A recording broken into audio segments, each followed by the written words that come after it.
Predicación de Juan el Bautista. En el año 15 del imperio de Tiberio César, siendo Poncio Pilato procurador de Judea, Herodes tetrarca de Galilea, Filipo su hermano tetrarca de Iturea y de Traconítida,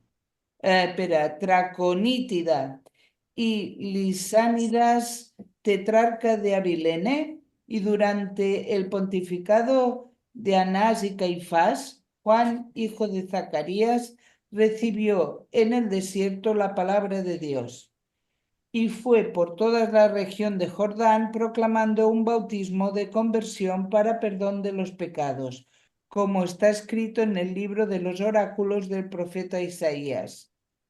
Voz del que clama en el desierto, preparad el camino del Señor, enderezad sus sendas. Todo barranco será rellenado, todo monte y colina será rebajado. Lo tortuoso se volverá recto y las asperezas serán caminos llanos. Y todos verán la salvación de Dios. Continúa hasta el final, ¿no? Decía pues a la gente que acudía para que le bautizara: raza de víboras, ¿quién os ha enseñado a huir de la ira inminente? Dad más bien frutos dignos de conversión y no andéis diciendo en vuestro interior: tenemos por padre a Abraham, pues os digo que Dios puede de estas piedras dar hijos a Abraham. Ya está el hacha preparada junto a la raíz de los árboles, de modo que todo árbol que no dé buen fruto será cortado y arrojado al fuego. La gente le preguntaba: entonces, ¿qué debemos hacer? Él le respondía: el que tenga 2 túnicas, que las reparta con el que no tiene. El que tenga para comer, que haga lo mismo. Vinieron también los publicanos a bautizarse, que le preguntaron: Maestro, ¿qué debemos hacer? Él le respondió: no exijáis más de lo que os está fijado. Le preguntaron también unos soldados: ¿y nosotros qué debemos hacer? Él les contestó: no hagáis extorsión a nadie, no hagáis denuncias falsas y contentaos con vuestra soldada. Como la gente estaba expectante y andaban todos pensando para sus adentros acerca de Juan, si no sería él el Cristo, declaró Juan a todos: yo os bautizo con agua, pero está a punto de llegar alguien que es más fuerte que yo, a quien ni siquiera soy digno de desatarle la correa de sus sandalias. Él os bautizará con el Espíritu Santo y fuego. En su mano tiene el bieldo para aventar su parva. Recogerá el trigo en su granero, pero quemará la paja con fuego que no se apaga. Y con otras muchas exhortaciones anunciaba a la gente la buena nueva.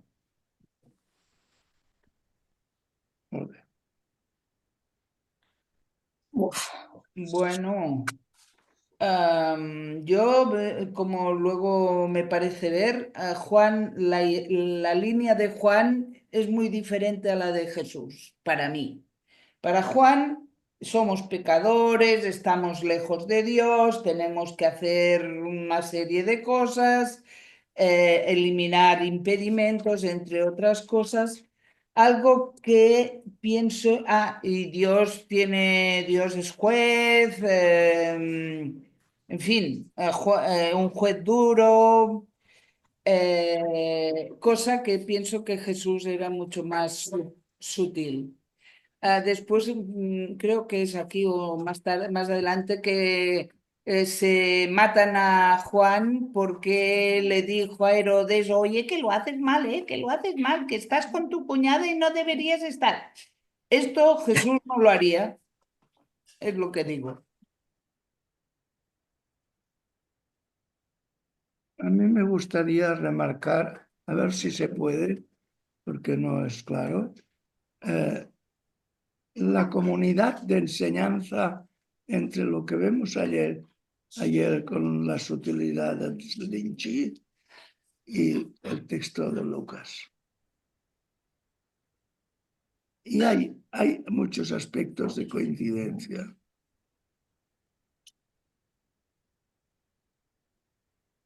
por ejemplo. ¿Ves? Las preguntas que le ponen. ¿Qué debemos hacer? No, és la Montse. Què vols dir, Montse? Que he pensat que coincideix, o almenys em fa pensar, la gente le preguntaba, entonces, ¿qué debemos hacer? Y él le responde lo que tienen que hacer. Después, los publicanos también, maestro, ¿qué debemos hacer? Y también les responde lo que tienen que hacer. Y después los soldados, ¿y nosotros qué debemos hacer? Y también les responde lo que tienen que hacer. Me hace pensar en lo que vimos ayer con el Linchi, que decía, no decía lo que tenían que hacer, sino que dejaran todo lo de fuera y que confiaran en ellos mismos. Como unas normas de vida cotidiana, ¿no? Encontrar en el fondo del buen comportamiento la vida diaria. Dar una túnica, por ejemplo, ser buenos, bueno. Creo que va más allá de seguro que tenemos que hacer. Seguro. Lo que asemeja a este texto evangélico a los del Linchi es que todo es movido por el Espíritu. ¿Y el Espíritu qué es? Es ese sutil de que habla el Linchi. Eso que no tiene ni forma, ni concreción, ni etcétera. Eso es el Espíritu. Eso es lo que está moviendo a Juan y moverá después a Jesús.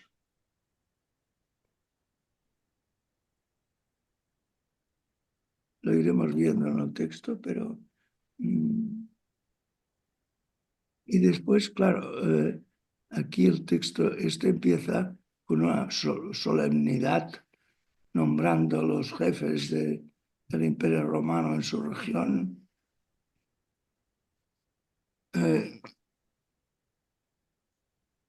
Para preparar el mensaje de Juan, que es preparar los caminos, enderezar sus sendas, todo rango será llenado, todo monte y colina será arrojado. Es decir, preparar el acceso a esa sutilidad, porque va a hablar.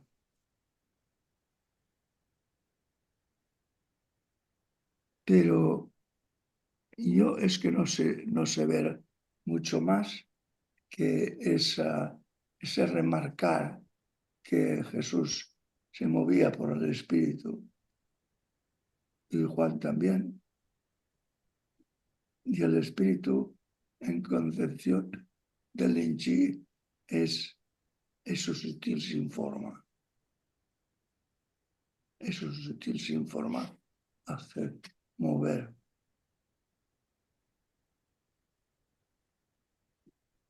Ya está. Seguimos.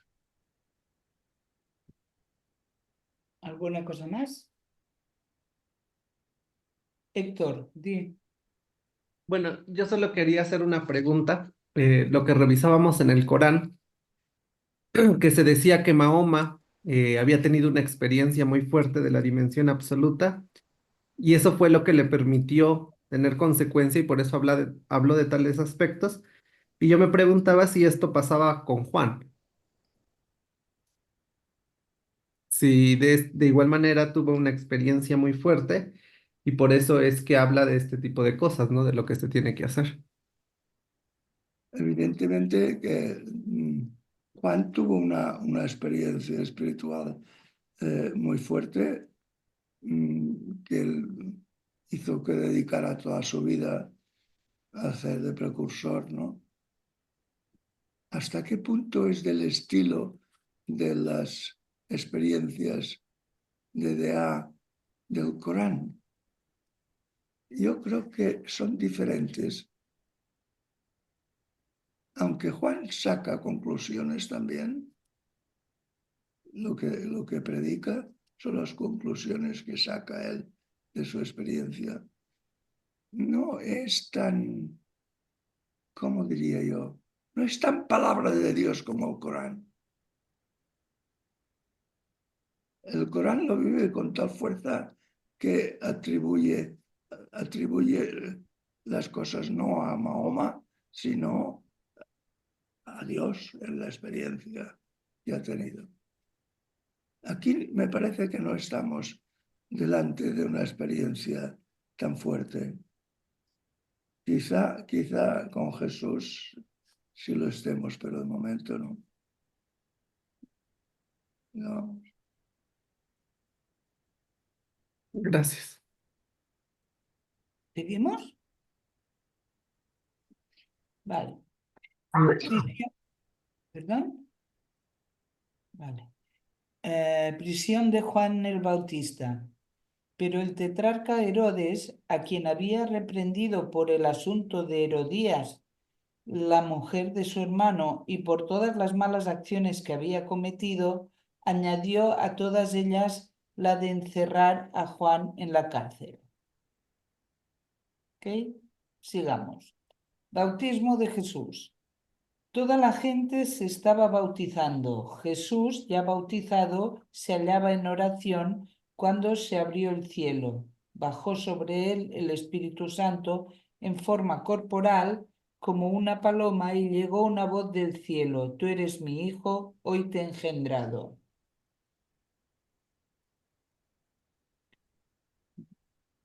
Aquí sí que hay una experiencia fuerte por parte de Jesús que le hace cobrar conciencia de su misión y de su realidad, pero no saca consecuencias para el pueblo, no.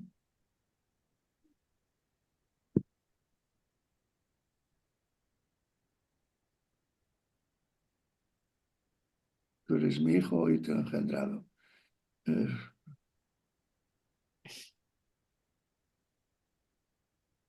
Son palabras muy fuertes que desde luego habrá que atribuirlas a los seguidores de Jesús. No es que sea una descripción de un acontecimiento que le ocurre a Jesús, sino es una interpretación de sus seguidores. Porque Jesús, siendo judío y un judío practicante, no podía decir fácilmente que Dios le había engendrado.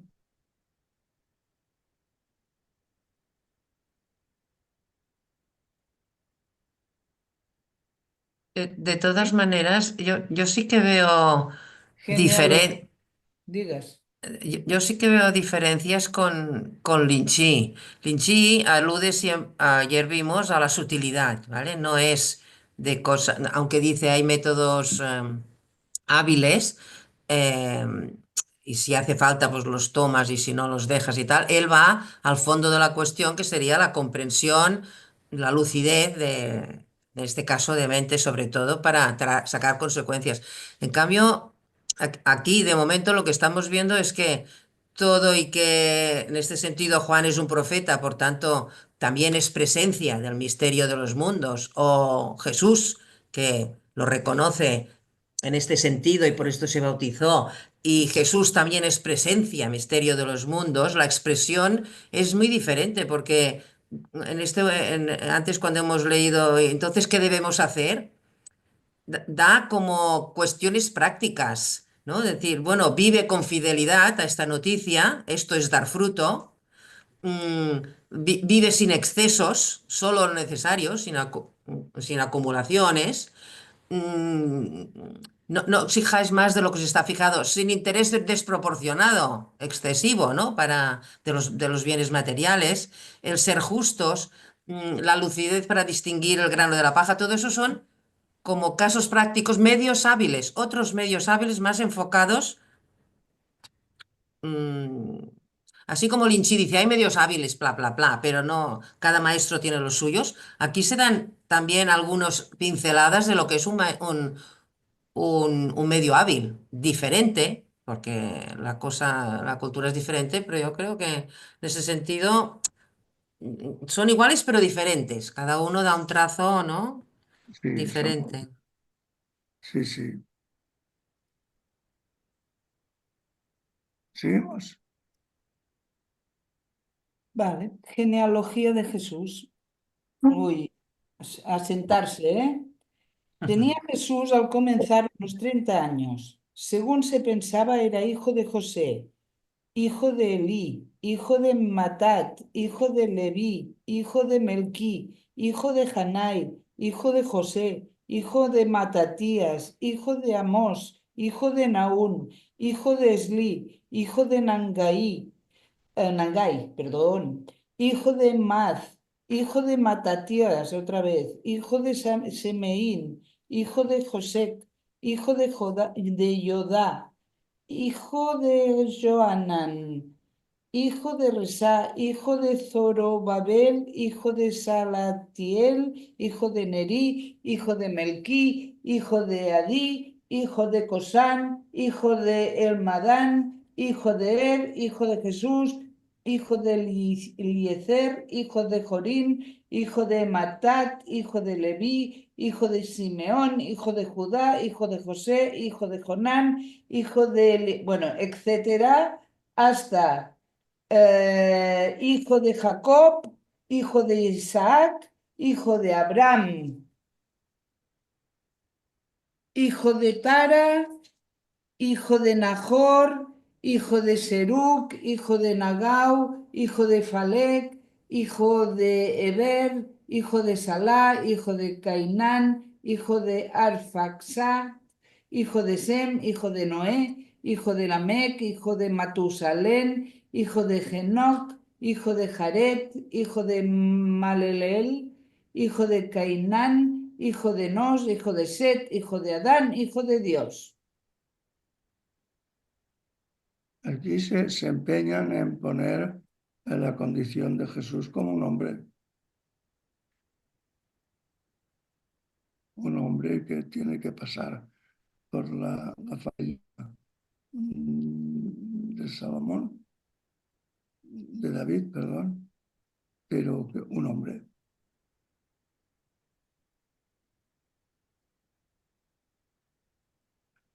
Y lo hace muy bien esta lista, porque esta lista lo remarca muy claro, Ok, que es un hombre entre los hombres. creo que podemos continuar. Tentaciones en el desierto. Jesús lleno de Un Espíritu. momento, pero no os dice nada esta lista. Es muy llamativa. No quiere decir que sea histórica, ¿no? Porque Es al revés de la de Mateo, ¿no? Ni idea. Pot ser que tenga otro orden que el del Evangelio de Mateo. Sí, claro que pot ser. pues no sé, pero ciertamente aquí no han hecho una investigación de generaciones. Habían tradiciones y todo lo que quieras, pero estos son muchos miles de años y sus documentaciones no eran tan poderosas. Pero el que el Evangelio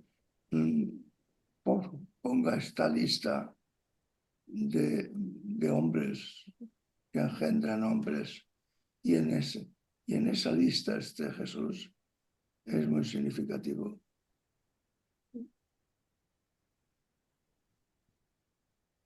A mí me da que pensar que está haciendo un linaje divino directamente, para ¿Eh? relacionarlo, que está haciendo como un linaje divino, en el sentido de que es hijo de Dios, hijo de Adán, hijo de Set, hijo de Enos, que es todo el linaje que atraviesa todo el Antiguo Testamento, para darle como un orden y un sentido a que Jesús es una figura importante dentro de toda esta historia. Sí.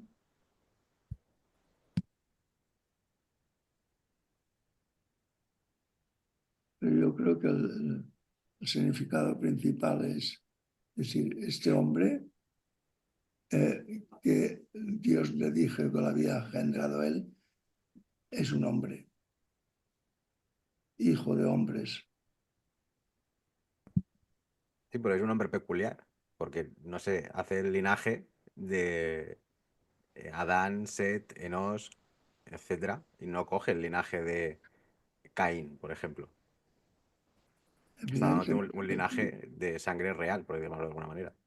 Sí, sí. Los buenos de la película. Bueno, los escogidos por Dios. No todos los personajes estos eran buenos. No eran todos buenos. Vaya. No. No se intenta salvar el linaje, sino mostrar el linaje. Bueno, pues seguimos, ¿no? Sí. Tentaciones en el desierto. Jesús, lleno de Espíritu Santo, se volvió del Jordán y fue conducido por el Espíritu al desierto. Allí estuvo durante 40 días y fue tentado por el diablo. Como no comió nada en aquellos días, al cabo de ellos sintió hambre. Entonces el diablo le dijo: si eres hijo de Dios, di a esta piedra que se convierta en pan. Jesús le respondió: está escrito, no solo de pan vive el hombre. El diablo lo llevó luego a una altura y le mostró en un instante todos los reinos de la tierra y le dijo: te daré todo el poder y la gloria de estos reinos porque me la han entregado a mí y yo se la doy a quien quiero. Así que si me adoras, toda será tuya. Jesús respondió: está escrito, adorarás al Señor tu Dios y solo a Él darás culto. Lo llevó después a Jerusalén, lo puso sobre el alero del templo y le dijo: si eres hijo de Dios, tírate de aquí abajo, porque está escrito, a sus ángeles te encomendará para que te guarden, y en sus manos te llevarán para que no tropiece tu pie en piedra alguna. Jesús le respondió: está dicho, no tentarás al Señor tu Dios. Acabadas las tentaciones, el diablo se alejó de él hasta el tiempo propicio.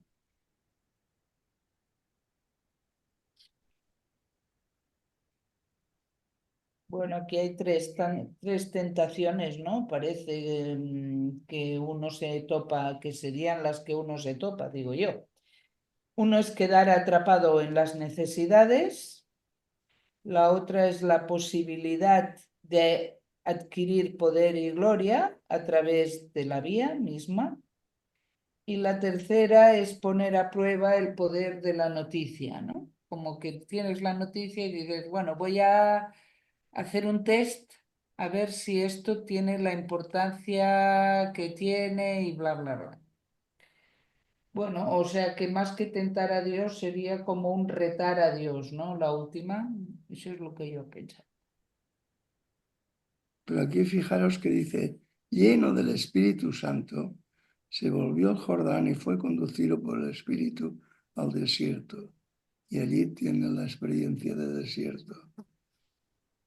El Espíritu Santo es, no lo olvidemos, esa sutilidad sin forma que se capta con la mente y con el sentir. Y lleno del Espíritu Santo quiere decir que él, su subjetividad queda aparcada. Los budistas tienen una expresión muy interesante que dice, cuando Jesús está aquí lleno del Espíritu Santo, no es un sujeto respecto a un mundo, sino que es un sujeto universal. O sea, si el sujeto cuida de la gestión de mi organismo, el sujeto de Jesús ya no es el sujeto de Jesús de Nazaret, sino un sujeto universal que cuida de todo. Es una idea budista muy bonita y aquí se ve.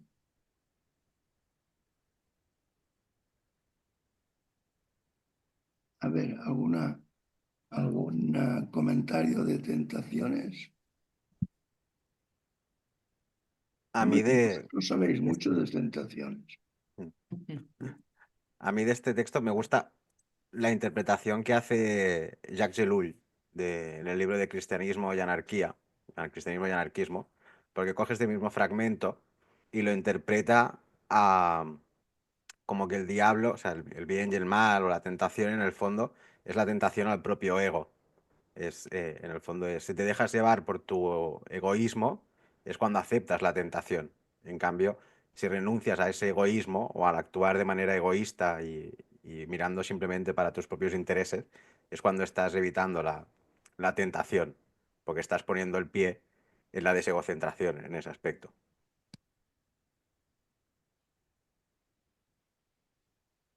Sí, se ha escrito muchísimo sobre estas tentaciones. Pero yo creo que son sencillas, tal como ha dicho Marta, son puntos centrales del psique humano. ¿Alguna cosa más? Sí, Esto que dice al final, el diablo se alejó de él hasta el tiempo propicio. Sí, en la pasión le volverán a tentar.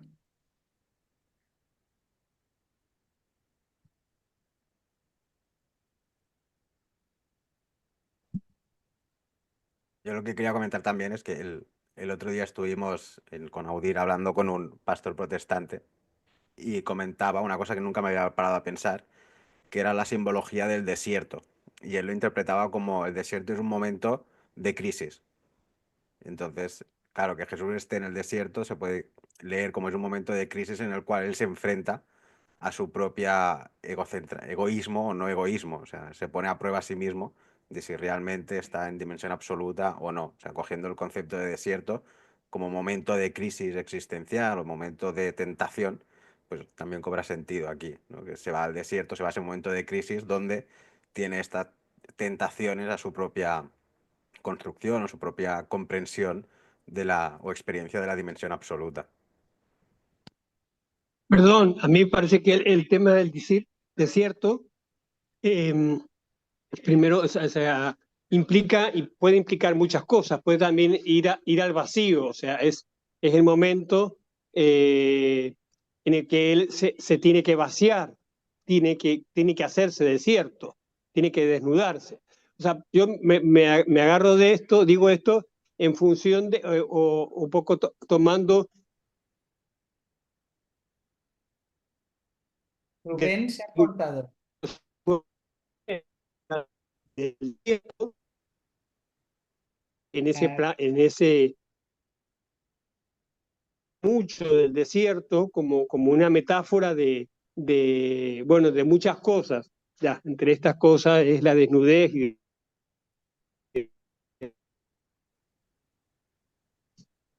Sí, yo también estaría de acuerdo contigo, Rubén.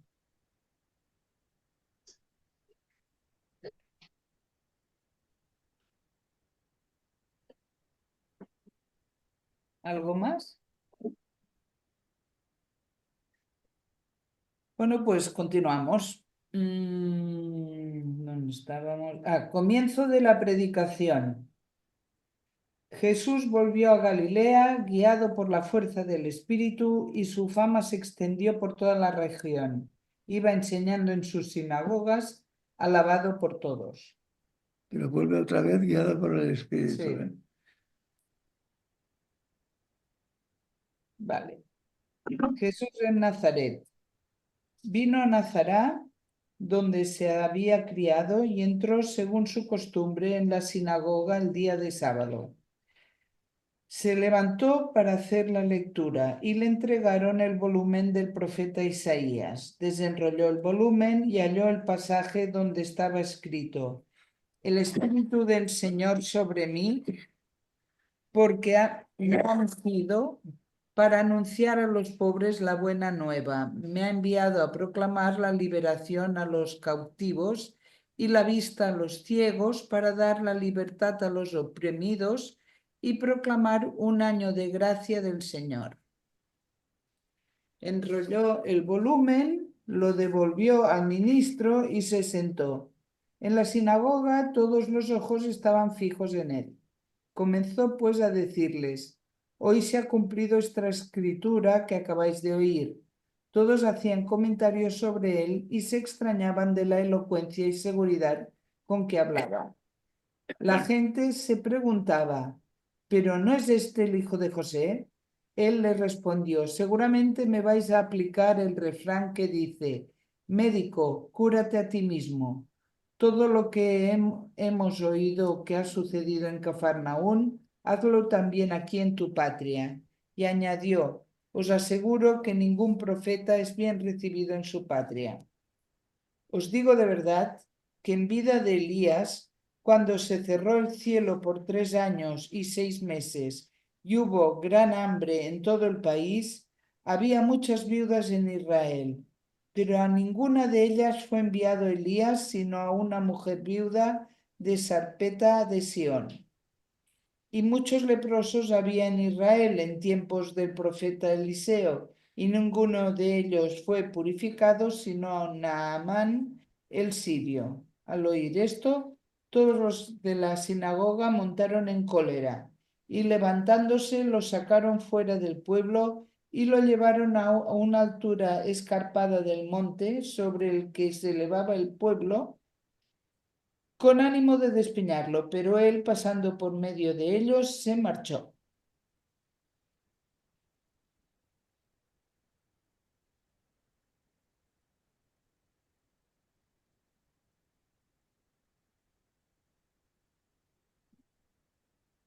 Claro, se mete en una encerrona, ¿eh?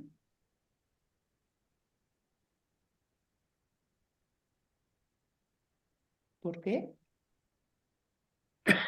Porque decirle a los de su pueblo que no va a hacer nada, lo ha hecho en otras partes, pues no les cae bien. Además, él, el hijo de José, decir que se cumplen las promesas en él.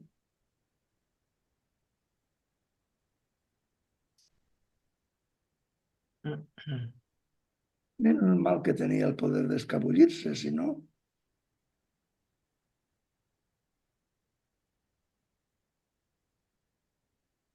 Es bonita esta narración porque refleja el espíritu pueblerino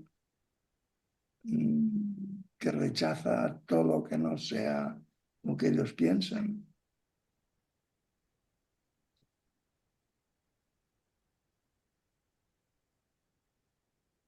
A mí me sorprende y me gusta positivamente que remarcan la seguridad de Jesús al hablar, ¿no? Bueno, me parece interesante. Ya se sabe que en la ortodoxia está seguro Jesús porque, claro, es hijo de Dios. Pero si no fuera por eso, la seguridad al hablar sobre las escrituras o sobre la dimensión absoluta, etcétera, pues demuestra una experiencia muy intensa, ¿no? Sí.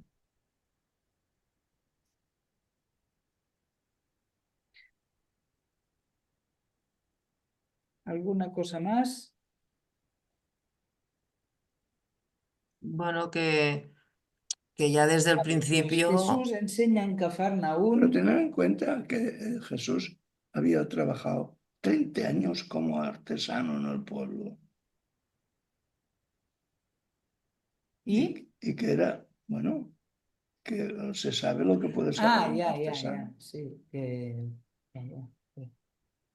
Y que todos los sábados iba a escuchar Bajó a a María Corbí en la Cafarnaún, sinagoga. sí, en la sinagoga, O sí. sea, él era constante, por tanto, recibió una información.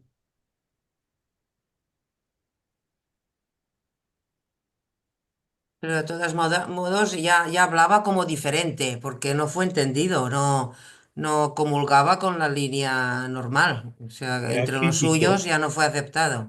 porque era un crítico. Bueno, porque presentar la dimensión absoluta frente a ti subvierte el orden establecido. Esto está. ¿Y cómo te atreves a corregir a nuestros maestros, Mm, siendo tú quien eres?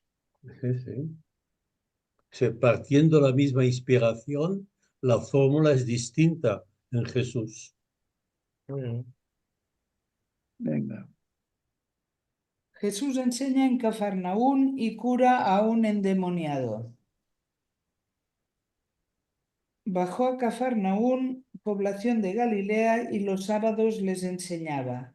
La gente quedaba asombrada de su doctrina, porque hablaba con autoridad. Había en la sinagoga un hombre que tenía el espíritu de un demonio inmundo y se puso a gritar a grandes voces: ¡Ah! ¿Qué tenemos nosotros contigo, Jesús de Nazaret? ¿Has venido a destruirnos? Sé quién eres, el Santo de Dios. Jesús entonces le conminó: cállate y sal de él. Y el demonio, arrojándole en medio, salió de él sin hacerle ningún daño. Todos quedaron pasmados y se decían unos a otros: ¿qué palabra es esta? ¿Qué palabra esta? Da órdenes con autoridad y poder a los espíritus inmundos y los hace salir. Así que su fama se extendió por todos los lugares de la región.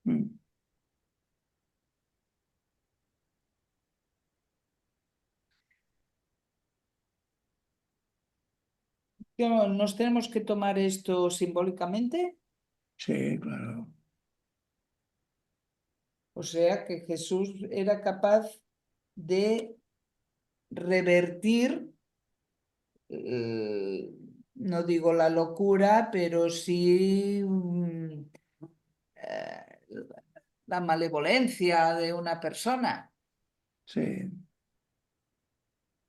Lo que entonces tenían por un endemoniado, que eran concepciones del tiempo. Era un tío que psíquicamente no estaba bien. Lo que a mí me llama la atención, que Pero hablaba con autoridad, es decir, que Jesús cuando hablaba, hablaba de aquello que le convencía desde el interior, en oposición tal vez a otros maestros que hablaban de forma erudita. Y aquí le viene la autoridad.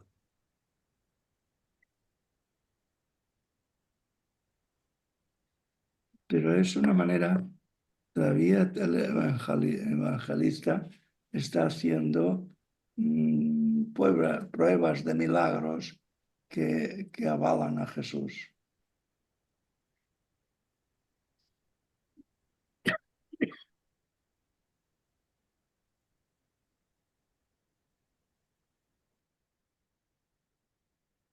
¿Continuamos? Sí. Curación de la suegra de Simón. Cuando salió de la sinagoga, entró en la casa de Simón. La suegra de Simón estaba con mucha fiebre y le rogaron por ella. Entonces se inclinó sobre ella y conminó a la fiebre, y la fiebre la dejó. Ella se levantó al punto y se puso a servirles. En este caso es, bueno, le da pena y la cura. O sea, pero tiene una capacidad de compasión tan grande como que cura Sí, enfermedades.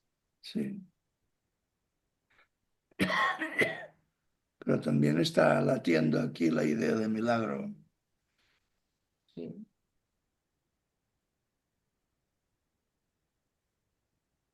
Vale, pues continuamos con las curaciones. Numerosas curaciones. A la puesta del sol, todos cuantos tenían enfermos de diversas dolencias se los llevaban, y él, poniendo las manos sobre cada uno de ellos, los curaba. Salían también demonios de muchos, gritando y diciendo: tú eres el Hijo de Dios. Pero él les conminaba y no les permitía hablar, porque sabían que él era el Cristo.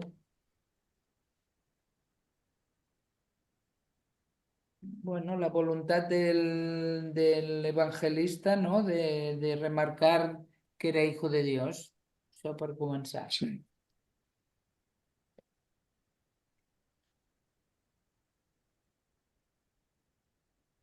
Continuamos. Jesús sale ocultamente de Cafarnaún y recorre Judea. Al hacerse de día salió y se fue a un lugar solitario.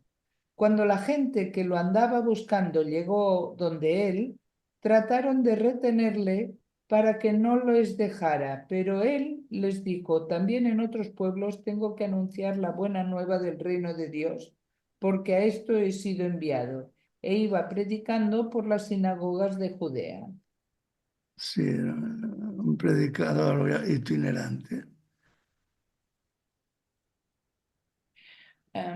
María, cuando preparamos esto por primera vez en verano, Sí, me acuerdo, creo que fuiste tú que dijiste: la voluntad de los milagros en el Evangelio es mostrar la manera de ser de Dios. sí. Vale, esto quiere decir que, o sea, que si Jesús hace milagros por pura compasión, lo que está mostrando es que la dimensión absoluta es pura compasión. ¿Es eso? El clemente. Sí, Y también dijimos que la enfermedad se podría tomar como quedar enclaustrado en la dimensión relativa, sí. si lo tomamos Bo- simbólicamente, claro. Bueno, pero es que toda enfermedad, sobre todo si es psíquica, uno se queda encerrado. Y si no es psíquica, unido. ¿Por qué te quedas tan preocupado? Sí, que no ves nada más. Yes. Bueno, ¿Algún comentario? no. Vocación de los 4 primeros discípulos. Bueno, no cal seguir, fet 2 capítols. Ah, bueno, pues hem fet 3/4 d'hora. Si vols. Fem una mica més, ¿no? ¿Qué? Teresa dice que sí, que sigamos. Sí, porque ella, como ha llegado tarde, Vale, pues seguim, vocación de los 4 primeros discípulos. Estando Jesús a la orilla del lago de Genesaret, la gente se agolpaba a su alrededor para oír la palabra de Dios. En esto vio 2 barcas que estaban a la orilla del lago. Los pescadores habían bajado de ellas y estaban lavando las redes. Subió entonces a una de las barcas, que era de Simón, y le rogó que se alejara un poco de tierra. Se sentó y empezó a enseñar desde la barca a la muchedumbre. Cuando acabó de hablar, dijo a Simón: boga mar adentro y echad vuestras redes para pescar.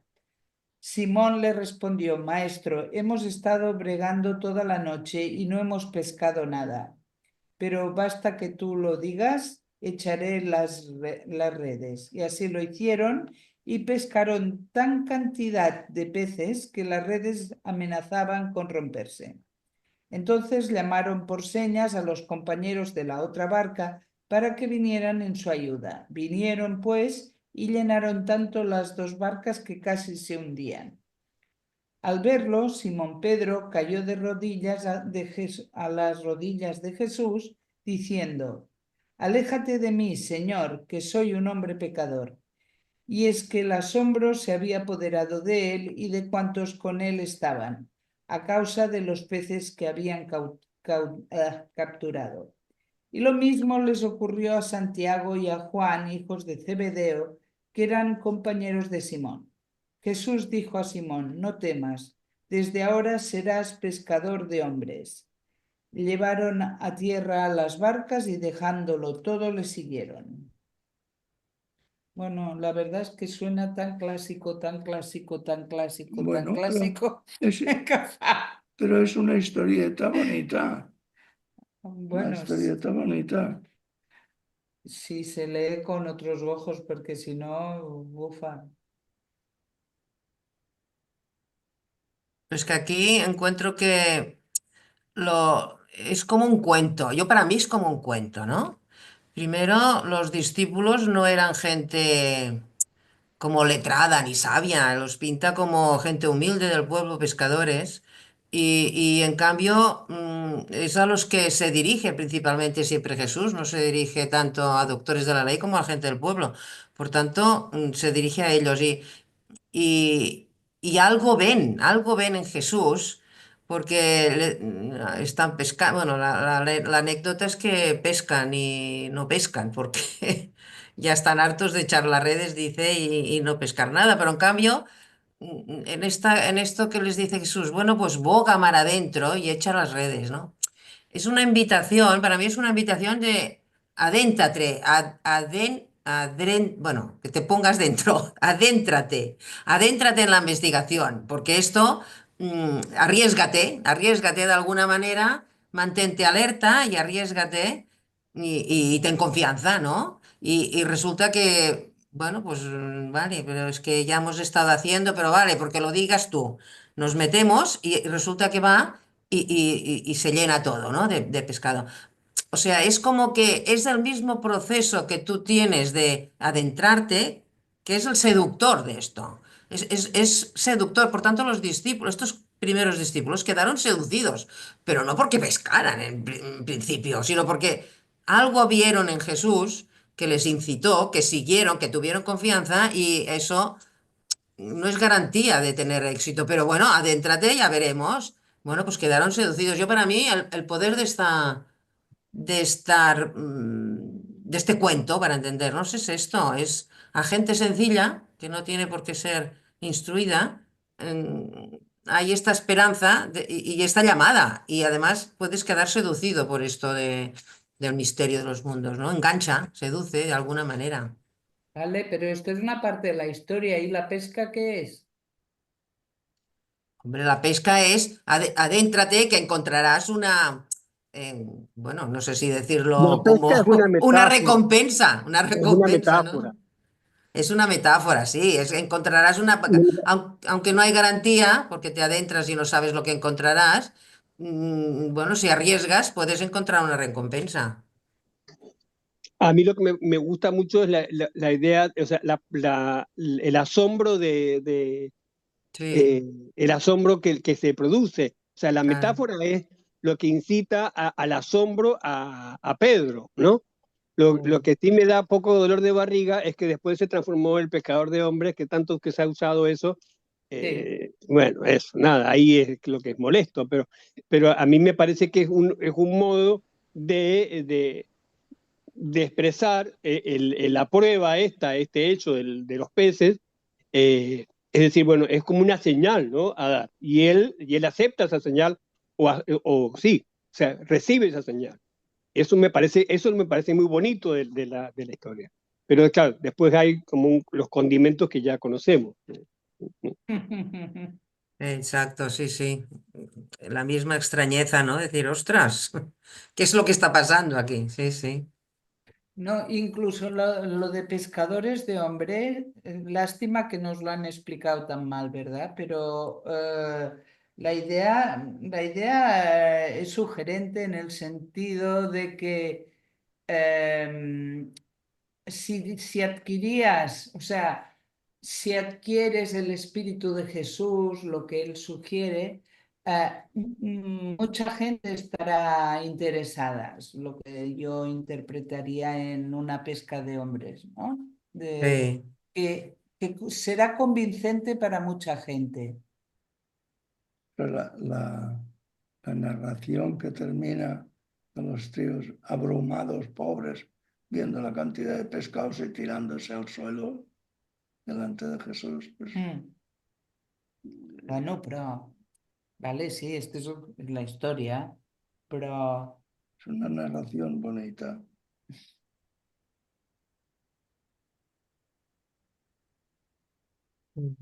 Bueno, se tiran a los pies de Jesús porque les asombra o les Claro, les convence, les saca de donde están. fundamentalmente les llena de asombro. Y es importante que las narraciones sean bonitas. Mm. Sí, sí. Bueno, podríamos acabar aquí, ¿no?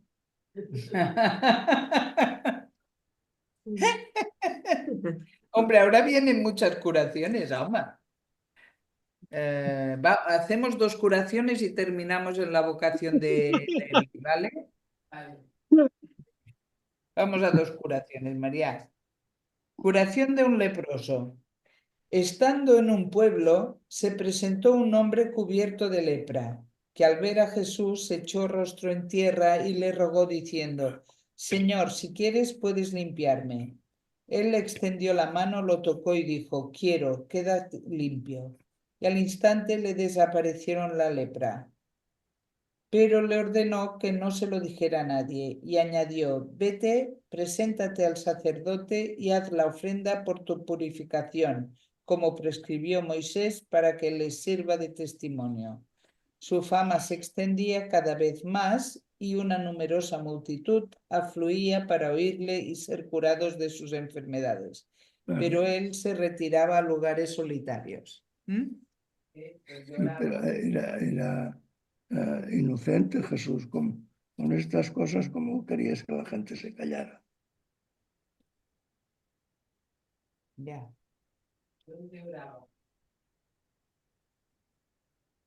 ¿Qué digo?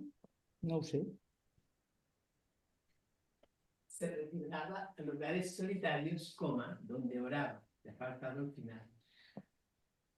Bueno, la idea para mí de la historia es: si quieres, límpiame, y el otro dice: sí quiero, ¿no? O sea, como Sí. que la dimensión absoluta tiene el poder de sanar, ¿no? De abrirte camino, digo yo.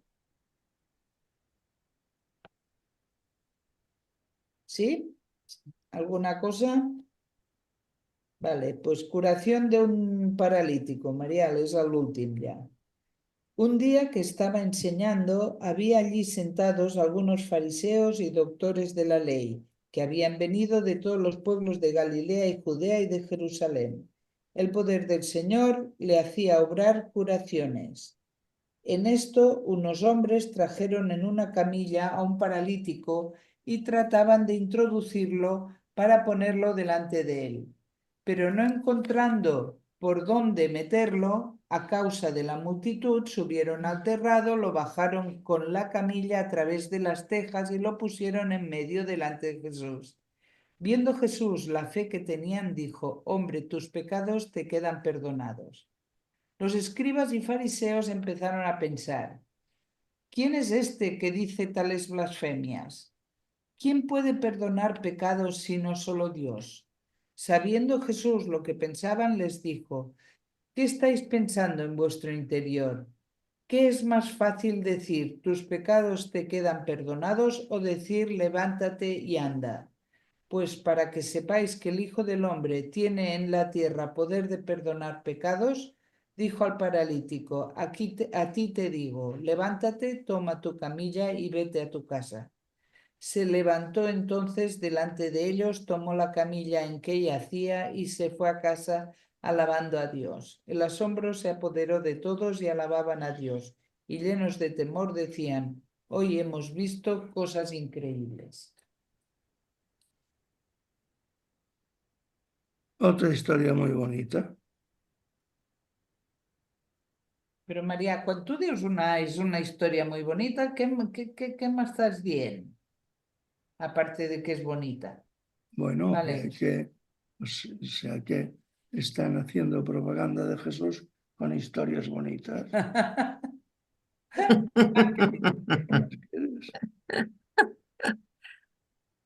Pero bueno, yo encuentro que lo bonito en este caso que dice María es que la dimensión absoluta, ¿no? Que es Jesús en este caso, perdone pecados, ¿qué quiere decir esto, no? Porque, claro, perdonar pecados, bueno, ¿qué es un pecado? Pues es un error, ¿no? Yo qué sé, el animal humano, pues cometemos errores y que eso, ¿no? O la dimensión absoluta mm, muestre tal misericordia que lo perdone, es como que perdona, esto es bonito, ¿no? Es cálido esta imagen de, como si fuera algo, alguien o algo que perdonara al animal humano en sus errores, ¿no? Esto para mí es perdonar. Bueno, pues vale, viendo la fe que tenían, pues que tus pecados queden perdonados, vale. Pero es que además no solo eso, sino que, oye, pues al paralítico lo cura, o sea que sana, es que perdona y sana. Es una manera bonita, en este caso sí, es misericordioso esto, ¿no? Que sea así, que se nos muestre esta cara de la dimensión absoluta. Mm, es bonito. Está explicado de forma que alguien está diciendo tus pecados te son perdonados y además, oye, pues te curo tu enfermedad, ¿no? Mm, Sí, Bueno, teniendo en cuenta que para los judíos de aquel tiempo el pecado no era un error, sino una ofensa a Dios, que también es un error, desde luego, pero es más grave. mm. Bueno, aquí los escribas y fariseos también como que los pinta como apoyados solo en lo que decía la ley, la letra es lo que vale. Y él se salta esto, es la misericordia, lo que tiene frente a los hombres que sufren, es mucho más poderoso, mucho más potente que no el aferrarse a lo que dice la ley, ¿no? Por eso les dijo, ¿qué estáis pensando en vuestro interior? ¿No? Ya sé que lo que estáis pensando, pero no, levántate y anda, venga, espabila, que el poder está en ti, digamos, ¿no? Y esto es bonito. Se Mira, enfrentaba en cierto modo, ¿no? la historia acaba, se asombró, el asombro se apoderó de todos y alababan a Dios. Y llenos de temor decían, hoy hemos visto cosas increíbles. Sí. Y ese temor que no necesariamente es miedo, es ese asombro que te sacseja. Yo creo que hay un elemento también de confianza total, ¿no? Para que se dé este cambio, tiene que haber una confianza radical en que aquí es desde fuera, te pueden cambiar, ¿no? Mm, bueno, está bien. Y que este agente externo que te cambia va a tener compasión y te cambiará. Sí, yo creo que todos los milagros van dirigidos Bueno, a esto, ¿no? Es claro, tiene mucha fuerza. Bueno, ¿queréis Esa- comentar algo? No, solo que siempre me ha gustado esa expresión de hijo de hombre, que va saliendo también en los profetas, en Ezequiel y tal, pero que la encuentro una extensión muy, muy potente, la verdad. Hijo de hombre. Ah, pues si no tenéis comentarios que hacer, pues terminamos la sesión.